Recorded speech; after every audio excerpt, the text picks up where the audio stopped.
Assalamualaikum warahmatullahi wabarakatuh. Di video kali ini saya akan sedikit menjelaskan untuk pengolahan data geolistrik menggunakan software Restudin. Nah, untuk output akhirnya akan seperti ini, berupa penampang dari topografi yang kita sudah lakukan geolistrik. Di sini saya dapatkan untuk nilai RMS errornya sebesar 14,9%. Nah, untuk nilai untuk warna-warna dari topografinya ini, warna-warna dari hasil geolistriknya ini nanti akan kita interpretasikan melalui nilai resistivitas. Nah, nilai resistivitas ini ada pedomannya, nanti akan terlihat jenis batuan atau tanahnya seperti apa. Nah, untuk selanjutnya bisa disimak videonya. Kemudian silakan teman-teman bisa membuka foldernya berupa file dengan format DAT.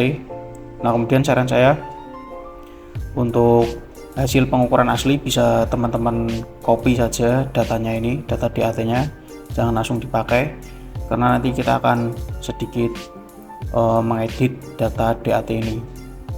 Nah, kebetulan di sini saya ada dua data hasil pengukuran di tempat yang berbeda. Nanti akan saya tunjukkan untuk perbedaannya.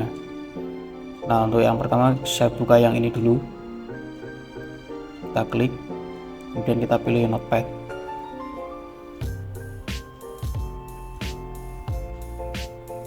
Nah, datanya akan seperti ini.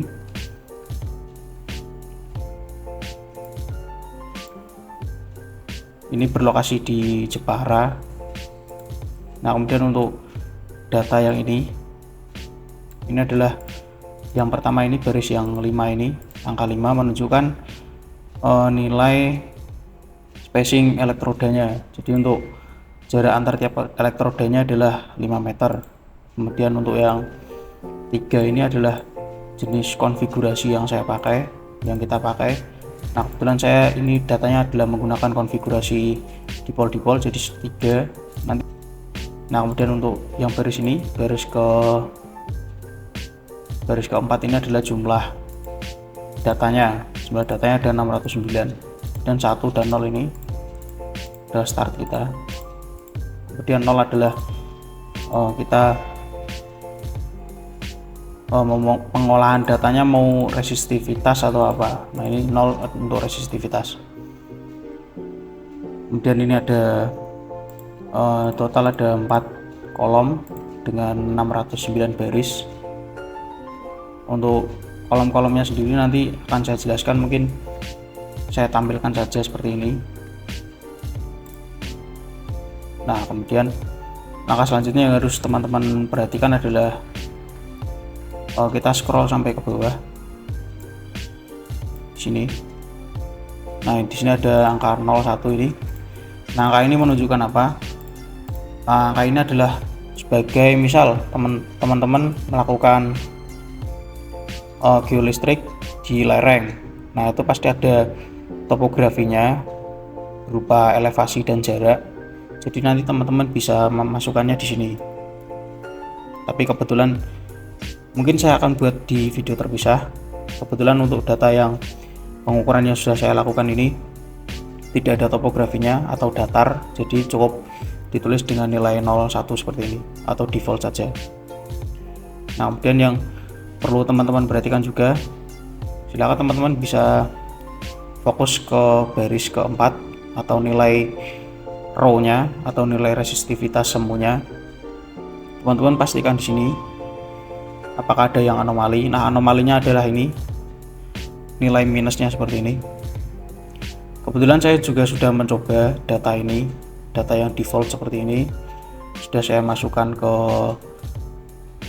Restudinnya, tapi hasilnya mendapatkan nilai error yang sangat tinggi, sekitar mungkin 60% lebih.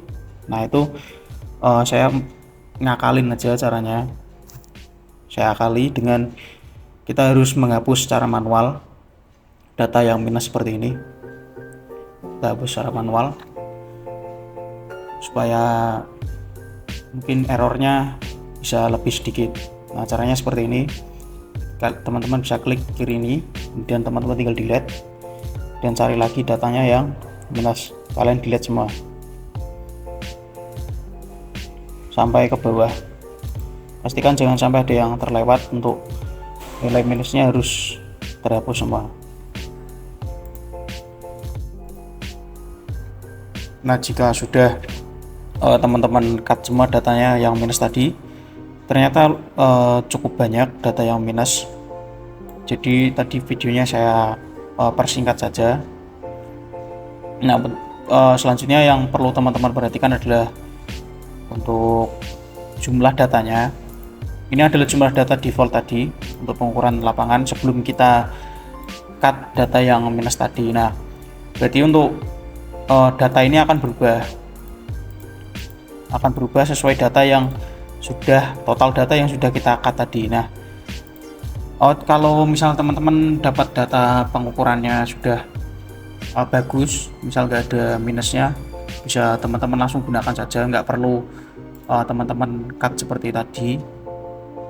Tapi ini karena memang datanya sedikit anomali, jadi saya akalin dengan cut data minusnya tadi. Nah, langkah selanjutnya adalah kita akan menghitung jumlah datanya ini yang sudah kita cut, ada berapa total datanya, ada berapa jadinya ini. Nah, ini harus kita save dulu filenya dan kita pergi ke Microsoft Excel dan kita klik open. Kita cari filenya yang tadi yang sudah kita save.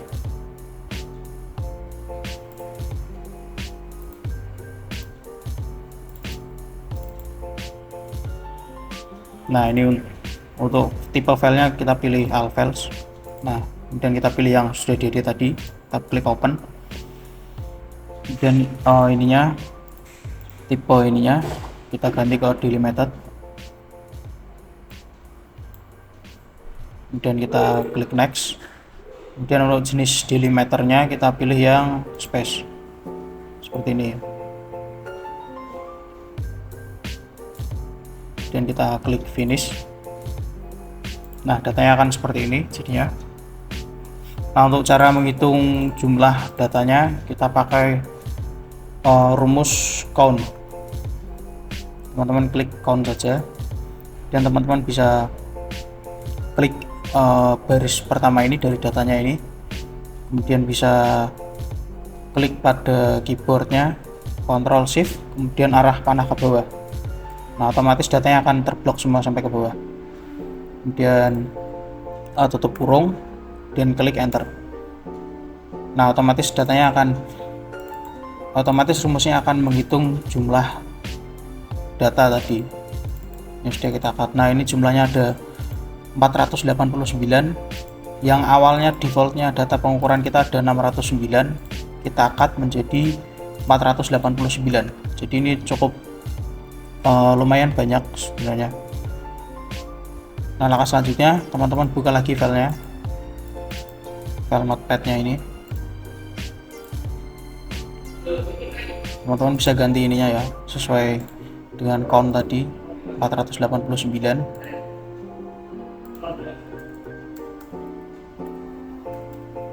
Nah, kemudian teman-teman save dulu.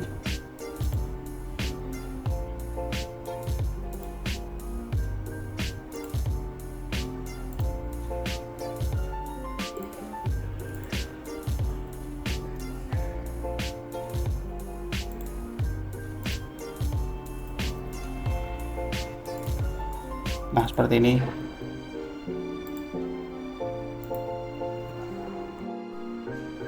Nah, kemudian selanjutnya teman-teman bisa membuka software Restudin-nya. Bagi teman-teman yang belum install, boleh install dulu.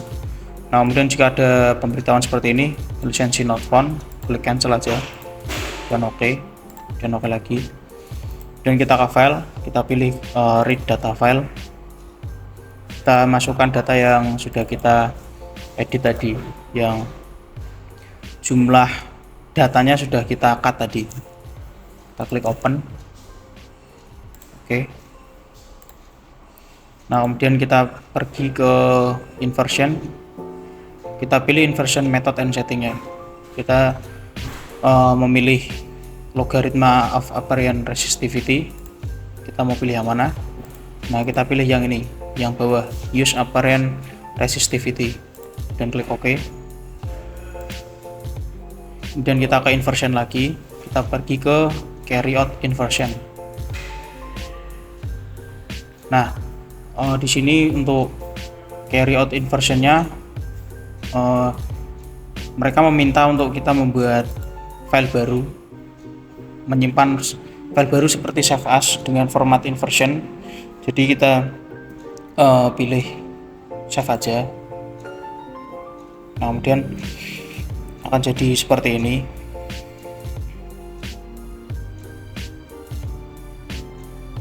Nah, ini untuk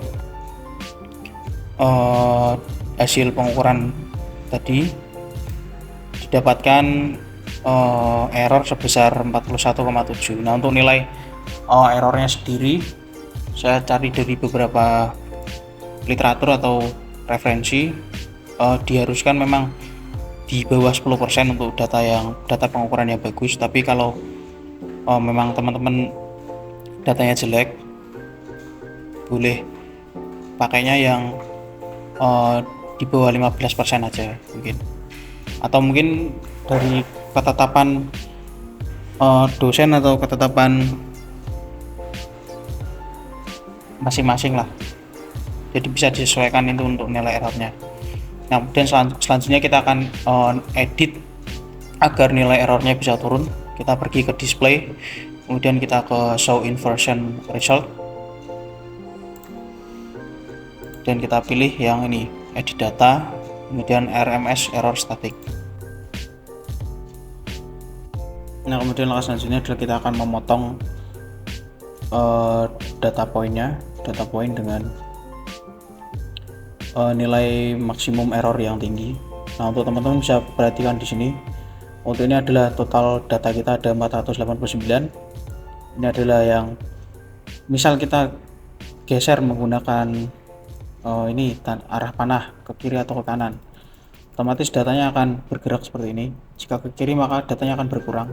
Nah, ini menunjukkan bahwa misal kita mau cut di daerah sini, di daerah yang hijau ini, jadi nanti total sisa datanya ada 473 dari 489 data yang kita punya. Nah, untuk yang perlu diperhatikan adalah yang ini, maximum error selected. Teman-teman bisa filtrasi untuk maksimum error selectednya ini, pilih yang paling banyak supaya data yang tidak terpakai atau data yang errornya itu bisa tercut banyak. Nah, misal saya mau cut di daerah sini dengan maksimum error selectednya ada 133. Nah, di sini misal, dan klik exit.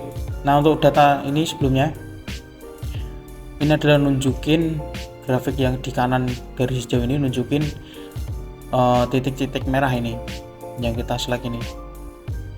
Harusnya untuk data hasil pengukuran yang bagus itu datanya tuh berkumpul di garis yang miring ini, di sepanjang ini harusnya. Tapi karena emang ini datanya saya rasa cukup nggak begitu bagus, jadi kita akalinya seperti ini. Kita cut data yang nggak ngumpul lah, tidak berkumpul di garis ini, kita cut aja ini misal. Nah, ini di 168. Nanti teman-teman boleh nyesuaikan aja sesuai data kalian masing-masing, dan klik exit from this option, kita klik yes. Nah, kita harus menyimpan filenya dengan format DAT. Jadi ini untuk penamaan bebas, mau penamaan apa, saya tulis cut saja biar gak bingung.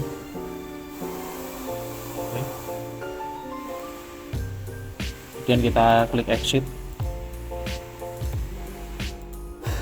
kemudian kita masukkan lagi datanya tadi, read data file, dan kita klik yang DAT ini.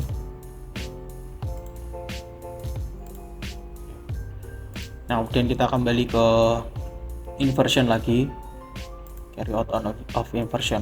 Kemudian kita save kembali seperti tadi, diminta untuk save dengan format inversion ini. Kita klik save.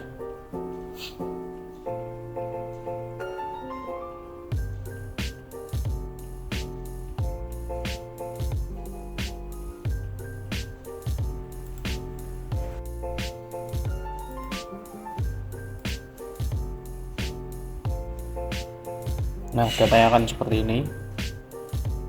Nilai errornya otomatis akan berkurang dari yang tadi berapa tadi? Dari yang tadi berapa tadi menjadi 40,1%. Nah, kemudian caranya masih sama, kita akalin lagi seperti tadi. Kita mungkin harus cut data yang banyak. Nah, seperti ini harusnya teman-teman. Datanya harusnya yang bagus itu seperti ini. Jadi datanya mengumpul di tengah, kemudian ada garis miringnya ini, sejajar dengan garis miringnya. Nah, tugas kita selanjutnya adalah kita nge-cut aja yang di area terlalu jauh dari garisnya ini. Kita filtrasi aja daerah mana yang harus di-cut ini, titik-titik poinnya, sambil kita geser garis hijaunya ini dengan tombol arah panah di keyboard kalian masing-masing. Nah, misal seperti ini.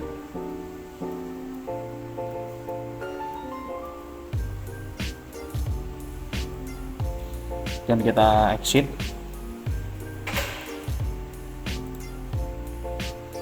Kita klik save kembali seperti tadi. Saya namain jadi cut 2.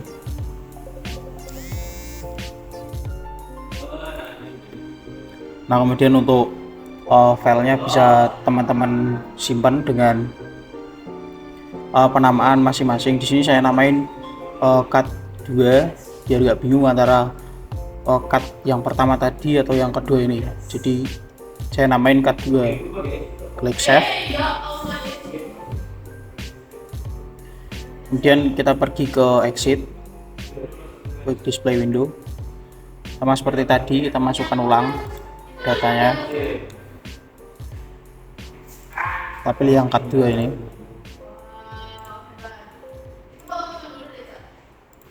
Kita pergi ke inversion, carry out inversion. Nah, kemudian diminta lagi untuk save data dalam format inversion. Kita klik save.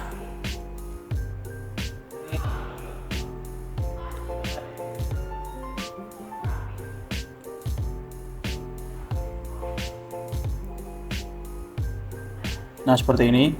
Untuk tingkat errornya masih di 21. Jadi nanti akan saya cut lagi sampai di bawah mungkin 15%. Untuk caranya sama seperti yang sudah saya demokan di awal-awal tadi. Jadi untuk videonya mungkin akan saya skip saja untuk mempersingkat durasinya. Nah, ini adalah hasil dari cut 3 kali.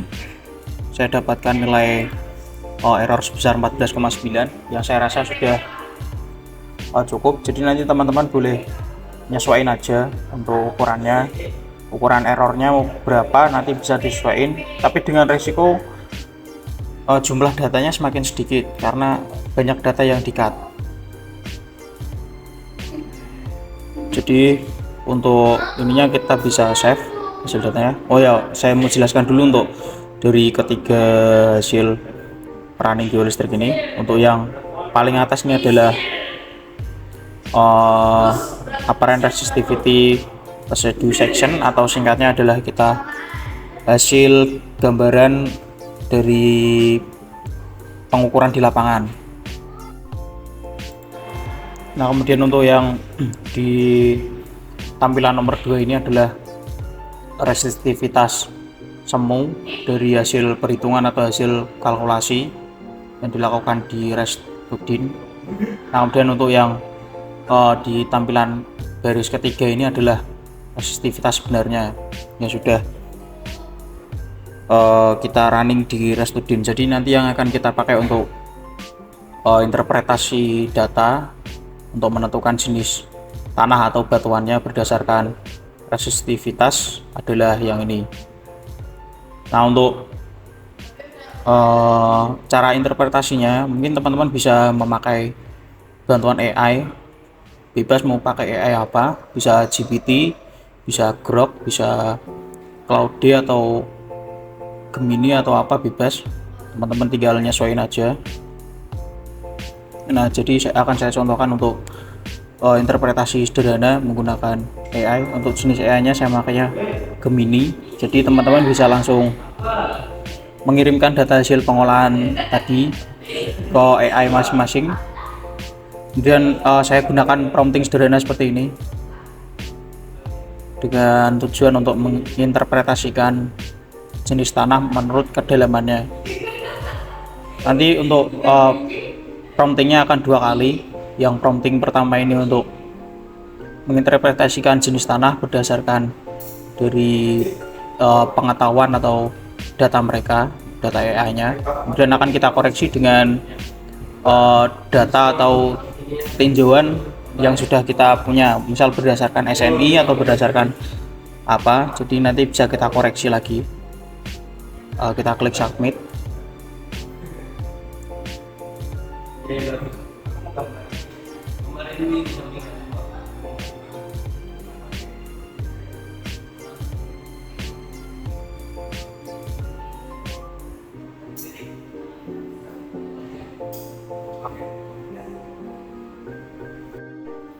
Nah, kemudian ini untuk prompting keduanya, kita akan mengoreksi hasil interpretasi berdasarkan dari mungkin dari SNI atau dari apa.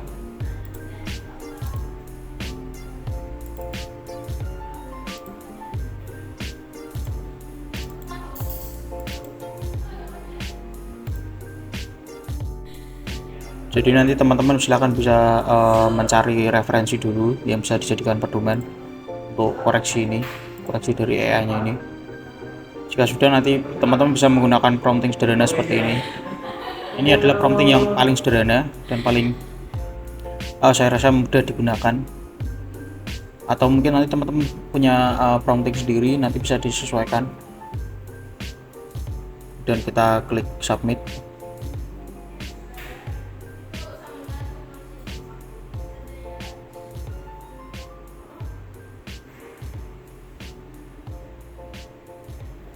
Nah, otomatis dari AI-nya akan mengoreksi data interpretasi tadi berdasarkan pedoman yang sudah kita kirim tadi.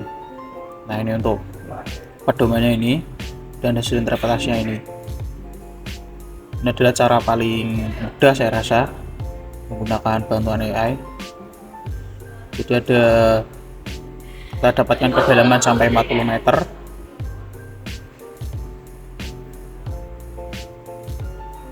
Dengan jenis-jenis batuan atau jenis tanah yang sudah terinterpretasi menggunakan bantuan AI. Oke, mungkin itu saja yang bisa saya sampaikan. Semoga videonya bermanfaat. Wassalamualaikum warahmatullahi wabarakatuh.